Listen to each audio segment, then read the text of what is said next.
के कई चैनल्स पे ये खबर चल रही है कि जुलाई अगस्त में कुछ सैंपल्स दवाइयों के जांच के लिए भेजे गए थे और शायद 43 के करीब सैंपल थे, जिसके अंदर 5 सैंपल्स जो हैं वो तय स्टैंडर्ड के नहीं पाए गए हैं। मैं इस बात से हैरान हूं कि जब ये सैंपल्स उठाए गए थे उसके करीब 1-1.5 महीने बाद मुझे ये बात किसी चर्चा के अंदर बताई गई कि ऐसा ऐसा सैंपल्स उठाए गए हैं। और उसके अंदर 2 तरीके के सैंपल्स उठाए गए थे, एक तो कंज्यूमेबल्स और एक मेडिसिन।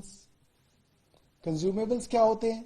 कंज्यूमेबल्स होते हैं जैसे bandage, cotton wool, etcetera etcetera. और वो कंज्यूमेबल्स के सैंपल्स भी मुझे बताए गए बहुत सारी जगह जो है स्टैंडर्ड के नहीं पाए गए। तो मैंने जब ये नोट देखा तो मुझे लगा कि शायद दोनों ही मामलों के अंदर सीबीआई की इंक्वायरी की सिफारिश की गई होगी।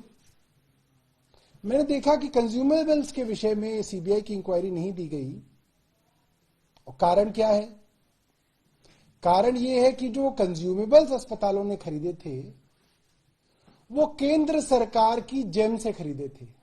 केंद्र सरकार की वेबसाइट है जेम, गवर्नमेंट ई मार्केट, उस पे से वो सैंपल्स खरीदे गए थे। लिहाजा ऐसा लगा होगा कि इसकी जांच अगर कराएंगे तो उंगली केंद्र सरकार पे आएगी, इसलिए उस जांच को सीबीआई में नहीं भेजा गया, जिसका जवाब वही बता सकते हैं जिन्होंने इसको भेजा। दूसरी बात, जब से मैं हेल्थ मिनिस्टर बना तब से कई सारी मीटिंग्स हमारी हेल्थ सेक्रेटरी, डीजीएचएस आदि हेल्थ के अधिकारियों के साथ हुई है। मुझे लगता है कि कम से कम भी तो बताऊं तो 50-60 मीटिंग्स हुई होंगी। उन मीटिंग्स के अंदर कई सारे फैसले और डायरेक्शंस ली गई और वो डायरेक्शंस हेल्थ सेक्रेटरी को, डीजीएचएस को दी गई। मुख्यतः हेल्थ सेक्रेटरी को दी जाती हैं क्योंकि वो एक आईएएस अधिकारी होते हैं जो हेड ऑफ डिपार्टमेंट कहलाते हैं, जो हेल्थ के हेड कहलाते हैं, मिस्टर दीपक कुमार। मैं आपको तथ्यों के साथ दिखाना चाहूंगा कि उन डायरेक्शंस के बारे में उनको बाकायदा यूओ नोट भेजे गए, मीटिंग्स के मिनट्स भेजे गए और बाकायदा एक्शन आइटम्स भेजे गए कि आपको ये करना है, आपको ये करना है, आपको ये करना है।